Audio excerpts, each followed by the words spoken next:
రోడ్డెక్కిన రైతు గిట్టుబాటు ధర కోసం ఫైట్. తెలుగు రాష్ట్రాల్లో అన్నదాతలు అవస్థలు పడుతున్నారు.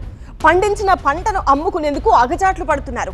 తెలంగాణలో ధాన్యం, మొక్కజొన్న కొనాలంటూ ధర్నాలకు దిగితే ఏపీలో మొక్కజొన్న, పొగాకు పంటలకు గిట్టుబాటు ధర కల్పించాలంటూ ఆందోళనకు దిగారు.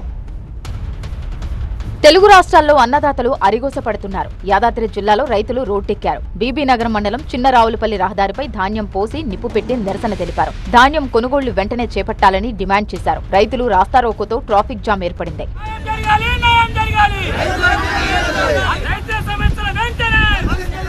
సంగారెడ్డి జిల్లా కంది పీఎస్ఈఎస్ కేంద్రం దగ్గర రైతులు ఆందోళనకు దిగారు. ధాన్యం నింపడానికి గన్ని బ్యాగులు ఇవ్వడం లేదని నిరసన తెలిపారు. కొనుగోలు కేంద్రం గేటు మూసేసి ఆందోళన చేశారు రైతులు. అధికారులు వెంటనే గన్ని బ్యాగుల కొరత తీర్చాలని రైతులు డిమాండ్ చేశారు. మహబూబాబాద్ జిల్లా కే సముద్రం మార్కెట్ లో కొనుగోళ్లు జరపకపోవడంతో కిలోమీటర్ల మేర ట్రాక్టర్లు నిలిచిపోయాయి. 2 రోజులుగా మొక్కజొన్న రైతులు ట్రాక్టర్లతో నిరీక్షిస్తున్నారు. కే సముద్రం మార్కెట్ అధికారుల తీరుపైన మండిపడుతున్నారు. వర్షం పడితే పరిస్థితి ఏంటని వాపోతున్నారు.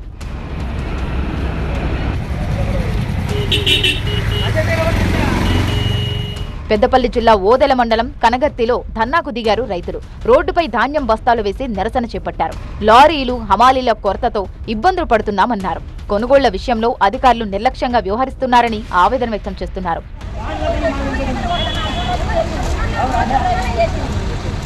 ఒంగోలులో పొగాకు కేంద్రాన్ని పరిశీలించారు వైసీపీ నేతలు. పొగాకుకు మద్దతు ధర కల్పించడం లేదని ఆగ్రహం వ్యక్తం చేశారు. అంబేద్కర్ కోనసీమ జిల్లా కొత్తపేట మండలం వానపల్లి కోఆపరేటివ్ బ్యాంకు దగ్గర మొక్కజొన్న రైతులు ఆందోళనకు దిగారు. ప్రభుత్వం ప్రకటించిన మద్దతు ధర కంటే 700 రూపాయలు తక్కువకు మొక్కజొన్న కొనుగోలు చేస్తున్నారని ఆగ్రహం వ్యక్తం చేశారు.